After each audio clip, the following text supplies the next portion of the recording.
கீழ இருக்கக்கூடிய அமைப்புகள்ட்டையும் சர்டிஃபிகேட் வாங்கணுங்கிற மாதிரி நிலைமை போயிருச்சு. ஏன் அதை எப்படி இல்ல சமாளிக்கிறீங்க? தலைவா படத்துக்கு அவர் அணியில் இருந்தவர் தானே சந்திரபிரகாஷ் ஜெயின். எஸ்.ஏ. சந்திரசேகர் தானு அணியில் இருந்தவர் தானே. ஏன் வந்து தலையிடலை அதில்? அவர் தான் கேட்டாரு. என்ன கேட்டார்? அவர் வந்து கோரிக்கை வச்சாரு, கமிஷனர்ட்ட கம்ப்ளைண்ட் கொடுத்தாரு, அப்புறம் தானே கொடுத்தாரு. அந்த பிரச்சனை வந்த பிறகு தானே யார் இவர் வரலையே, எஸ்.ஏ. சந்திரசேகர் வரலையே, தானு வரலையே. ஏன் வரல? ஸோ அந்த உணர்வு கூட இல்லையே.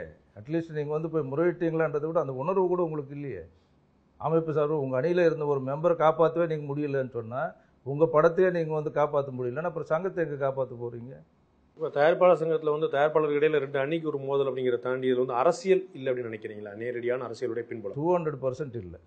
2 அணியிலுமே. 2 அணியில் 2 அணியிலும் எந்த ஒரு அரசியல் பின்புலம் இல்லை அப்படிங்கிறீங்க. முன்னாடி வந்து ஒரு மிகப்பெரிய குற்றச்சாட்டாக இருந்தது. இதில் கிட்டத்தட்ட வந்து அறிவிக்கப்படாத அளவுக்கு இது திமுக அணி, இது வந்து அதிமுக அணியே இருந்துச்சு முன்னாடி. நான் என்ன சொல்கிறேன்னா, வேலையை இப்போ இருக்கிற அமைப்பில் உள்ள தலைவர் வந்து ஒன்று சங்கத்தை பற்றி சிந்திக்கணும்.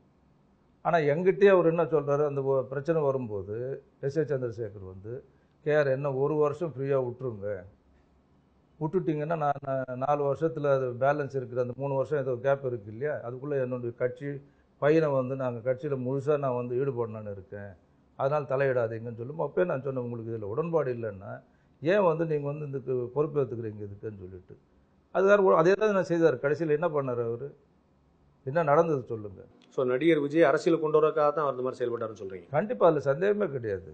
அவரோட அவர் வந்து ஒரு படம் நின்று போச்சன்னாவே அவர் சொன்ன ஒரு இன்சிடென்ட்லையும் நீங்கள் பார்க்கும்போது அது ஏதாவது அரசியல் பண்ண முடியுமா பையனுக்கு ப்ளஸ்? ஏன்னா அவர் ப்ரொடியூசர் கிடையாது, இன்னொருத்தன் தானே ப்ரொடியூசரு. அவருக்கு வர வேண்டியது அவர் வாங்கிக்கிறாரு. அதனால் வந்து அவருக்கு என்னென்னா அதை வச்சு ஏதாவது அரசியல் ஆதாயம் தேட முடியுமா, ஒரு சிம்பத்தி வருமானு எதிர்பார்க்குறாரு. இல்லை அரசியல் வந்து நான் என்னுடைய பையனுடைய அரசியல் எதிர்காலத்துக்காக அந்த மாதிரி செய்கிறேன் பொறுமையான உங்கள்கிட்ட நேரடியாக சொன்னார்னு சொல்கிறீங்க? நேரடி என்னோட இன்னும் 5-6 பேர் இருந்தாங்க அன்றைக்கி ரூமில். அது வந்து எல்லாருக்கும் தெரிஞ்ச விஷயம், இது ஒன்றும் மறைக்கிற விஷயம் கிடையாது. உங்களுக்கு தெரிஞ்ச தகவலில் வந்து விஜய்க்கு இதில் உடன்பாடு இருக்குன்னு நினைக்கிறீங்களா? அரசியல் இறங்கணும் பண்ணணும் அப்படிங்கிறது அது சொல்ல முடியாது சார். ஏன்னா அவருடைய கருத்து என்னன்றது அவர் சந்தித்து பேசினா தான் தெரியும். ஆனால் அதிகமான பங்கு இவருக்கு இருக்குன்றதுல வந்து சந்தேகமே இல்லை. சந்திரசேகருக்கு அப்படி ஒரு எண்ணமும் அதுக்கான ஒரு முயற்சியும் இருக்குது.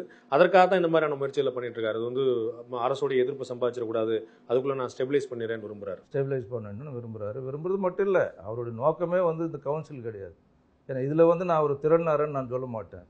அட்மினிஸ்ட்ரேஷன் தப்பாக இருக்குன்றதுல வந்து தப்பாக இருக்க தவிர அவர் இதுலேருந்து காசு எடுத்துக்கிட்டாரு, இதில் யூஸ் பண்ணாருன்றதுக்கு அவர் ஒரு காசும் எடுக்க மாட்டார், ஒருத்தர் காசும் கொடுக்க மாட்டார். அவருடைய நோக்கம் வேறையா இருந்தது சொல்றீங்க. இந்த தயாரிப்பாளர் சங்கத்தை பற்றின அக்கறை கிடையாது. கன்ஃபார்ம்டாக அதுதான் நோக்கமே. அரசியல் நோக்கத்துக்காக இந்த தயாரிப்பாளர் சங்கத்தை பழி வாங்கிட்டான்னு சொல்றீங்க.